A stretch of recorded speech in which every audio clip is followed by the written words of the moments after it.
বিশ্বের সব কুয়ো কেন শুধু গোল হয় বলুন তো? আপনি কি কখনো ভেবে দেখেছেন কেন কুয়ো বর্গাকার, ত্রিভুজাকার বা ষড়ভুজাকার হয় না? আসলে কূপের বৃত্তাকার আকৃতির পিছনে একটি আশ্চর্যজনক কারণ রয়েছে। এর পিছনে রয়েছে বিশাল বৈজ্ঞানিক কারণও। আসল জেনে নেওয়া যাক। ভারতে প্রায় সব রাজ্যেই কুয়ো দেখতে পাওয়া যায়। আপনি নিশ্চয়ই অনেকবার অনেক জায়গায় কুয়ো বা কূপ দেখেছেন, কিন্তু আপনি কি জানেন গোটা বিশ্বে নির্মিত কূপগুলি কেন শুধু বৃত্তাকার আকৃতির হয়ে থাকে? কখনো কি ভেবে দেখেছেন কেন এই কূপগুলি বর্গাকার বা ত্রিভুজাকার বা অন্য কোনো আকৃতির হয় না?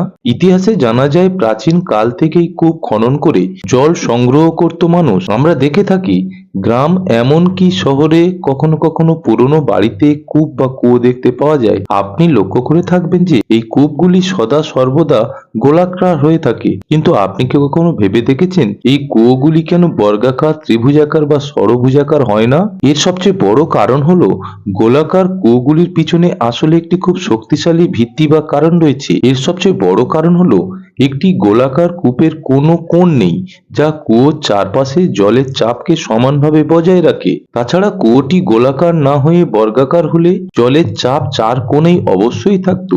এভাবে কুয়োটি বেশি দিন টিকবে না, উপরন্তু ধসের ঝুঁকিও উল্লেখযোগ্যভাবে বৃদ্ধি পাবে। এই কারণেই সারা বিশ্বে কূপগুলির আকার গোলাকার। একটি কুয়ো বা কূপ বৃত্তাকার হলেও সহজে দূষিত হতে পারে না। কূপগুলি বছরের পর বছর স্থায়ী হওয়ার পিছনে কারণ হলো এগুলি আকৃতিতে বৃত্তাকার। কারণ একটি বৃত্তাকার কূপে কুয়োর সর্বদিকে সমান চাপ থাকে, তাই মাটি ধসে পড়ার ভয় থাকে না। কূপটি গোলাকার হওয়ার আরেকটি কারণ হলো বর্গাকার বা ত্রিভুজাকার কূপের চেয়ে গোলাকার কূপের নকশা করা অনেক সহজ।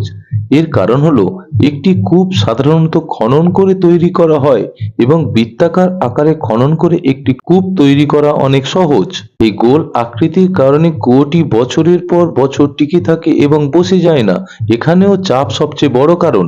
একটি বৃত্তাকার কূপে অভিন্ন চাপের কারণে মাটি তলিয়ে যাওয়ার হাত থেকে রক্ষা পায়। এখন বুঝলেন তো বন্ধু, কূপগুলো শুধু বৃত্তাকার কেন হয়? আগামী দিনে এই রকম প্রশ্নের উত্তর আপনার হাতের মুঠোয়। অন্যদের শেয়ার করতে পারেন এবং ভিডিওটিতে একটি লাইক দিয়ে চ্যানেলটিকে সাবস্ক্রাইব করে রাখবেন। Thank you.